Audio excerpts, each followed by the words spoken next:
اهدنا الصراط المستقيم Innahu kana ghaffaron. Oh, ini sweet banget ini. Innahu kana ghaffaron. Ghaffar itu Bu Rohayah ya? Iya, Bu Rohayah kejamannya. Bu Rohayah itu Ghaffar. Ghaffar itu yang tak ada habisnya memberi ampun. Itu yang pertama.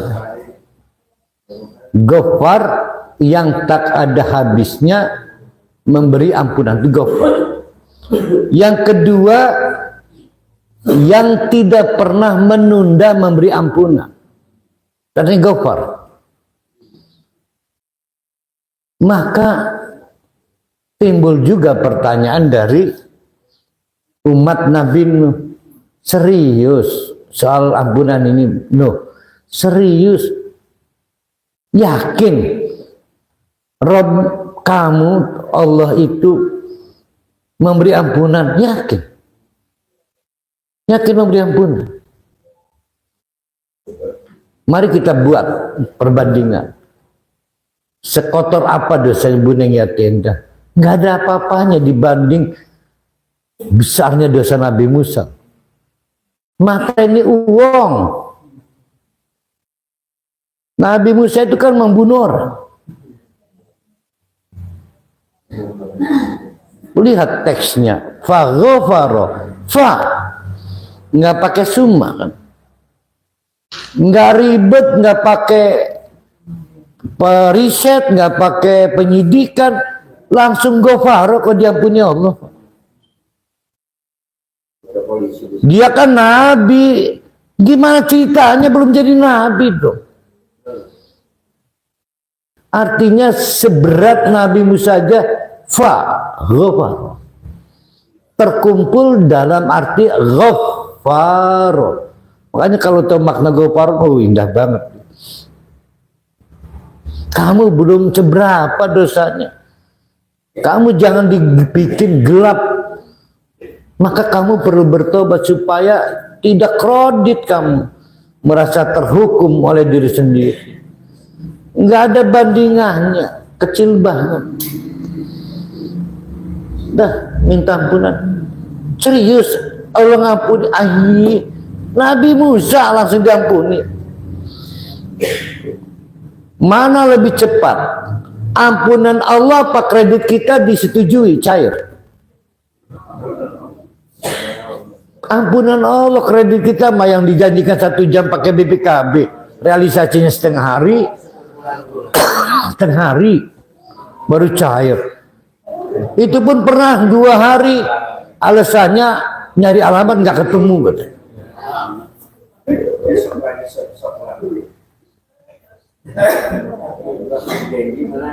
Ghafaran juga artinya berkali-kali. Dan itu pernah ditanya oleh Umar bin Khattab. Kata Umar, Kang, kepada Nabi Muhammad, ada kasus orang tobat, baru aja tobat pagi, Umar yakin diampuni. Umar yakin siapa orang bertobat pasti diampuni. Malam bikin ulah lagi, ya suruh tobat lagi, kata Nabi. Dah ya. Gimana itu?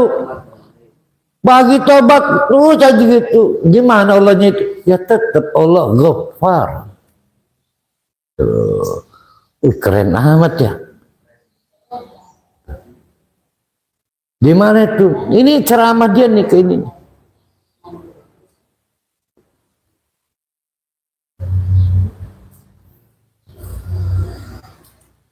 Rupanya paceklik sedang terjadi. Jadi seiring tahun 1950 itu BMKG setempat melaporkan akan ada bencana kemarau panjang. Jadi BMKG setempat. Apa BMKG itu? Balai Ah, Badan Meteorologi BMK kayaknya ini klimatologi geofisika udah bisa. Kok perasaan ada 2 huruf lagi di belakang yang baru sekarang? Oh itu mah gizi BGN tuh mah gizi nasional yang pakai GG juga ya.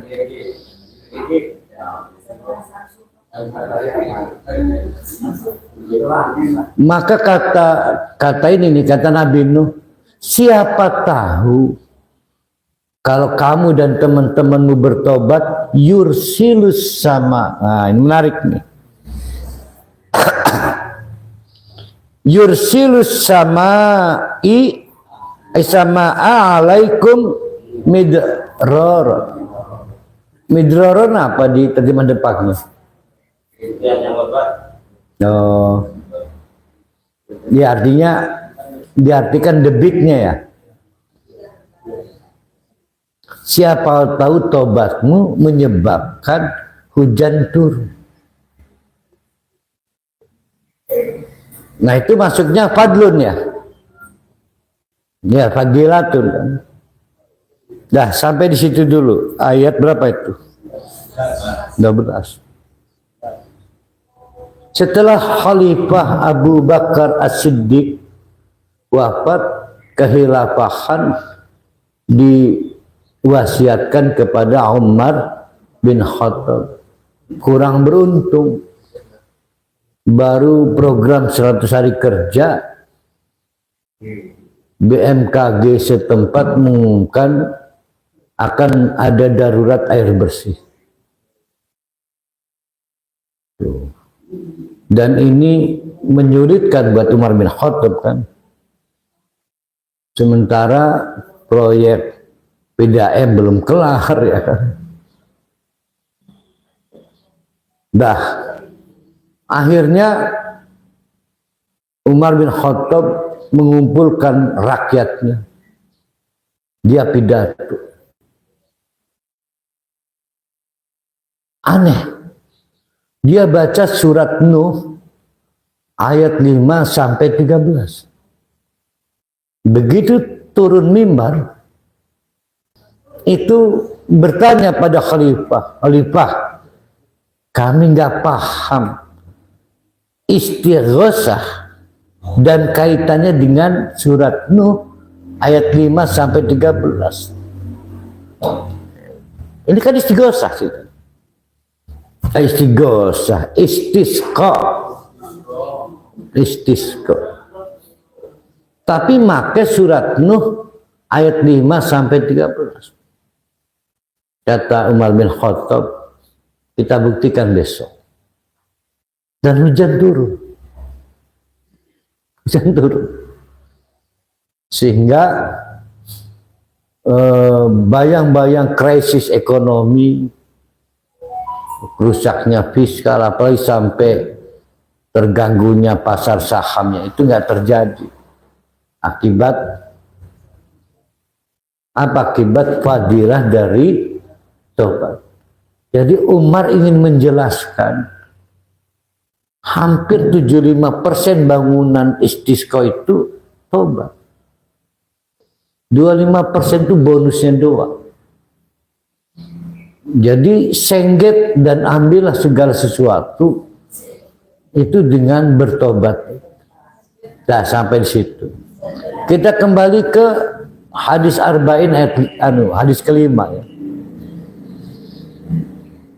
Ada 4 yang sudah dikeluarkan Allah. Dikeluarkan Allah. Disimpan di cloud. Kita nyebutnya Lauh Mahfud. Di situ ada storaginya.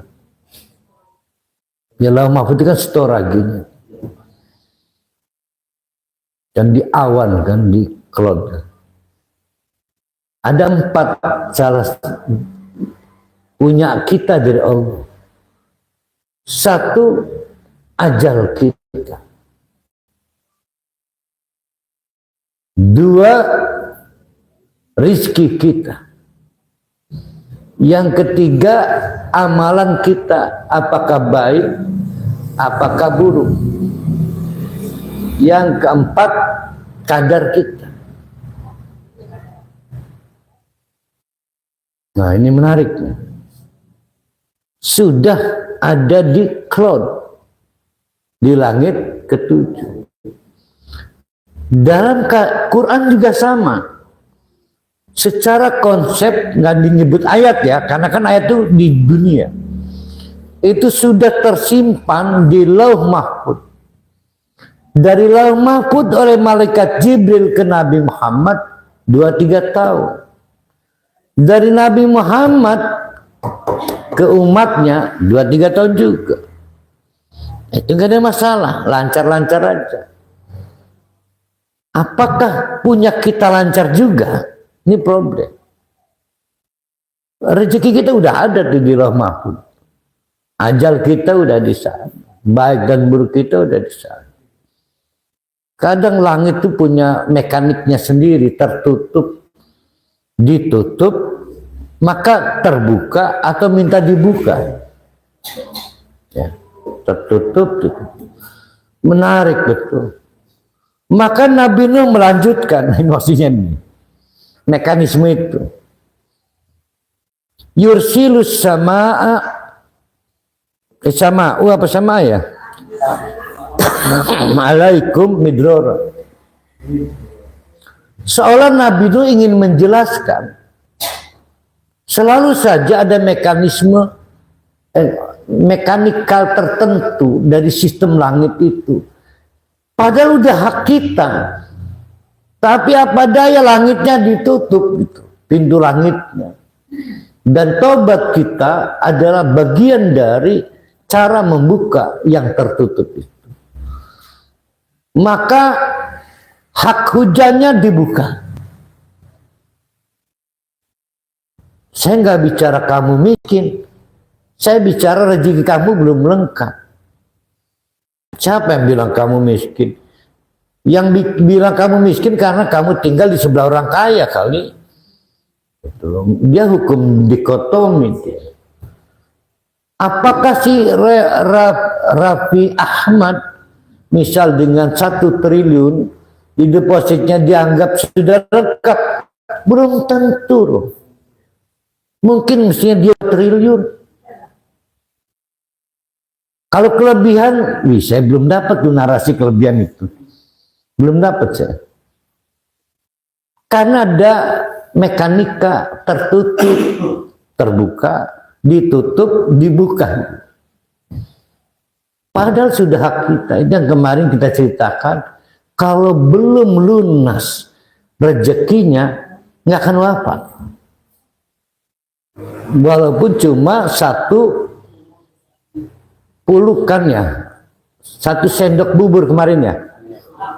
Di 1 sendok baru uapnya udah bikin melek. Pulukan ya. Jatuh si anak cucunya itu terlempar pas masuk ke mulutnya semua. Mati. Kita nyebutnya kebeselek bubur. Iya kan? Padahal itu rezeki terakhir. Ada juga rezeki terakhirnya bertemu anaknya. Lama terpisah karena musuhan. 3 tahun. Pengen ketemu anaknya doang. Begitu ketemu lihat mati.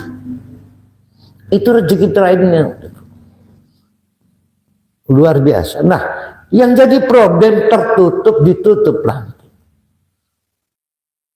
Kata Nabi Nuh, cobalah bertobat. Yursilus samaa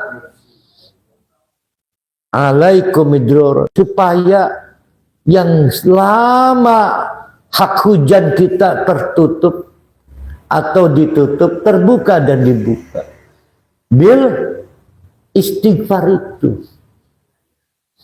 Tapi sebagai orang beriman, jangan ngejar fadlun ya, jangan ngejar fadlun. Fadlun mah udahlah, Kalau sesuatu sudah dituangkan dalam Al-Quran, jangan dipertanyakan lagi dan jangan dikejar lagi. Ya, itu namanya beriman. Percaya nggak kita akan dapat fadlun? Kalau percaya jangan dikejar lagi, jangan. Itu namanya orang beriman. Wayum kalau tobat bisa kelihatan diterima. kan tadi harus percaya maaf ini mas, separah itu dosa Musa Fagofaro, separah itu lajib hojima pirse dosanya dibanding Nabi Musa. Nggak ada apa-apanya, mateni wong durung pernah matikan perasaan istri mas sering saya juga. Nah ini yang menarik nih ya. Tapi demi Allah saya kurang seret mendorong motivasi fadilah. Tapi ini harus diyakini, harus diyakini. Wa yumdidkum bi amwalin. Please, kamu harus percaya kalau kamu bertobat wa yumdidkum bi amwalin, yang hak harta kamu yang sudah ditetapkan oleh Allah di Lauh Mahfuz itu dibuka pintu langitnya. Ini keren banget loh. Ingat, bukan kaya bukan miskin ya, hak kita kan sudah ditetapkan 50.000 tahun yang lalu kan. Kalau kaya miskin itu opini. Kalau pengen jadi, jangan pengen jadi orang enggan, berhenti dari kemiskinan, jauh dari orang kaya. Ya kan nanti kena skala perbandingan. Dibanding bukan memiskin gara-gara dekat. Jadi tinggalin ning alas, ning pulau Pemujan. Ya. Bahkan wabanina bagi yang mandul. Atau sebetulnya saya ini bukan 3 jatahnya anaknya, bisa 4, bisa 5, atau bukan perempuan semua, yang lelaki belum turun. Itu saya sebutnya fadlun, keluar dari standar. Kalau standar namanya ajrun, kalau lebih dari standar fadlun, kita nyebutnya fadilah. Wah ini gawat juga nih. Jangan-jangan mah kita ini telat punya anak nih karena kita perlu bertobat. Ini ngerinya nih. Ini ujian buat keimanan kita ya. Seberapa besar butuh tobat, seberapa besar butuh anak. Mana yang lebih dibutuhkan, tobat apa anak? Kalau saya mah tobat, bonusnya anak kan. Kalau butuh anak, belum tentu tobatnya mencerminkan yang keinginan, mencerminkan yang kan ada meminta, menginginkan, mencoba kan.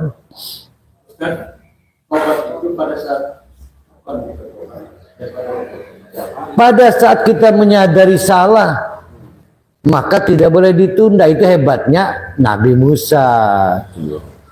Maka paroli.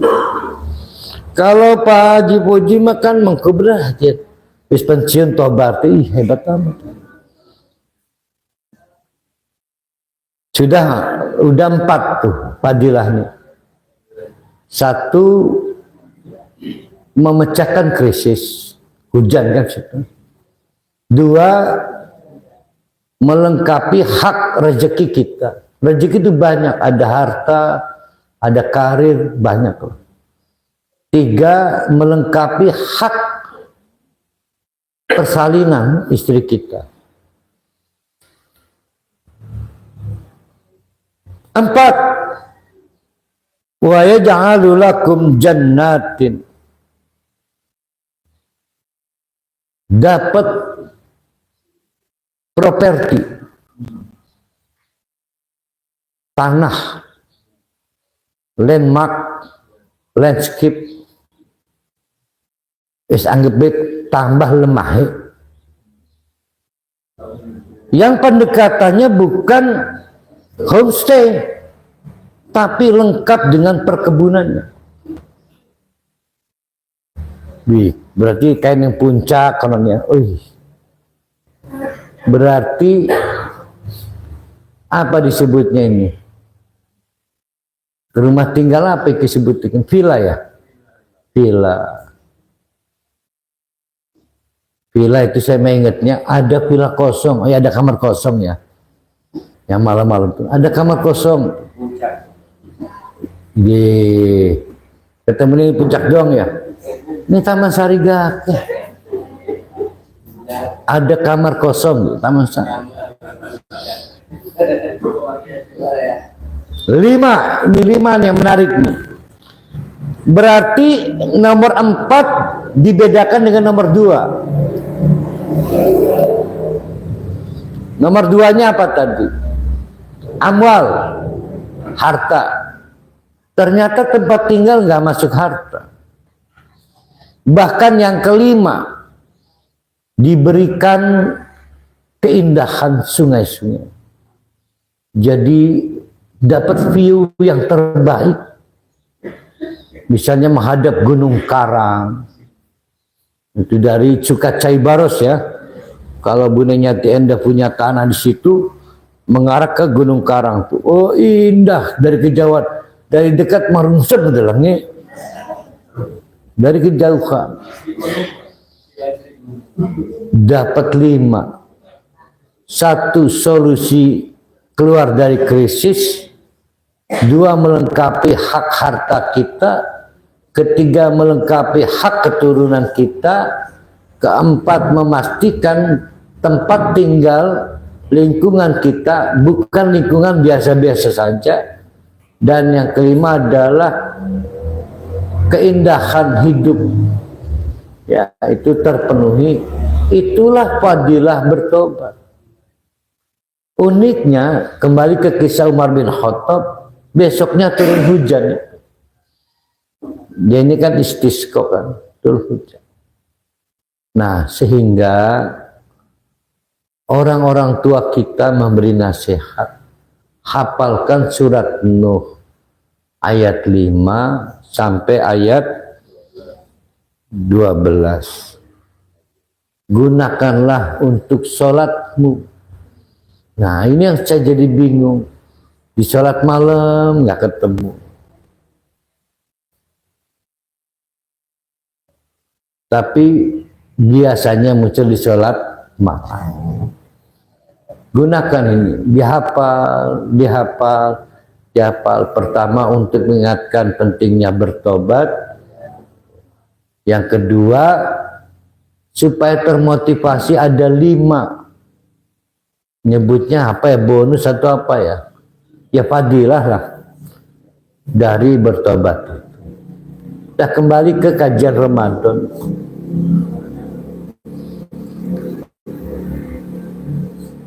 Dampak dari tobat adalah terbentuknya identitas baru. Maka orang yang tobatnya, kalau ditanya oleh Haji Poji, apa indikator tobatnya diterima? Indikator kan merasa seperti punya identitas baru. Misal yang dulunya nggak mau sholat, sudah gratis sholat aja sekarang. Yang dulu kasar, sekarang nggak kasar lagi.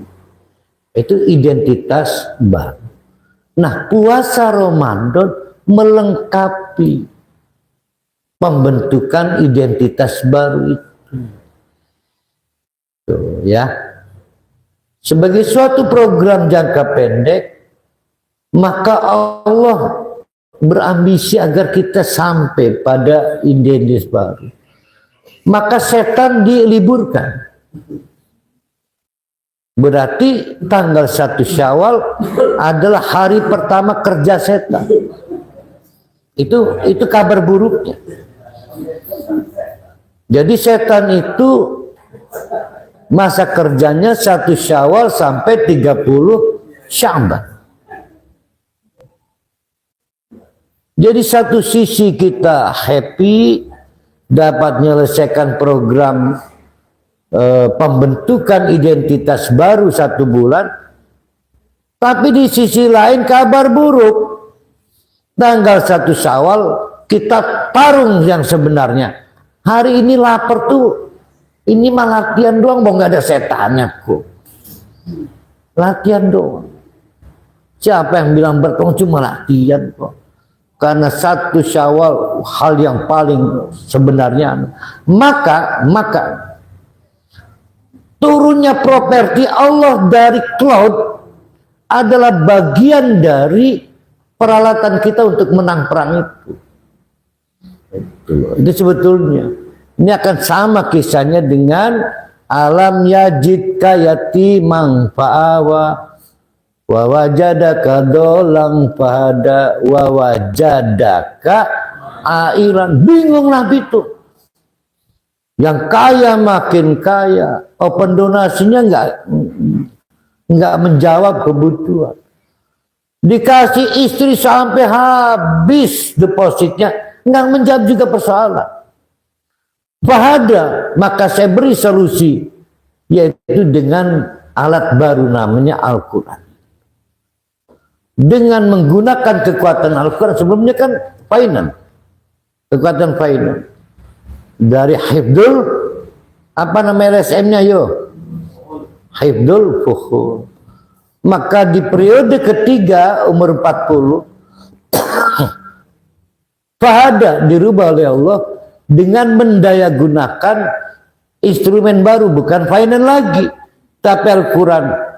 25 tahun sebelumnya gagal, 23 tahun sukses sampai sekarang. Tapi Allah ingin kita menang di 1 Syawal nanti. Percayalah kalau kita bertobat, ada 27, 29 nih. Ya. Anggaplah 27 terakhir kita. Yuk bertobat, dapatkan kelengkapan peralatan tempur kita untuk 1 Syawal. Sebenarnya temanya itu sebenarnya. Jadi kalau kita pengen menang 11 bulan di Syawal nanti, kan kalau kita main game online kan harus belanja peralatan, senjata segala tuh. Kan harus belanja, tuker koin kan. Mau udah pernah main harus game online sih. Nah maka ambil itu peralatannya, kelengkapan harta.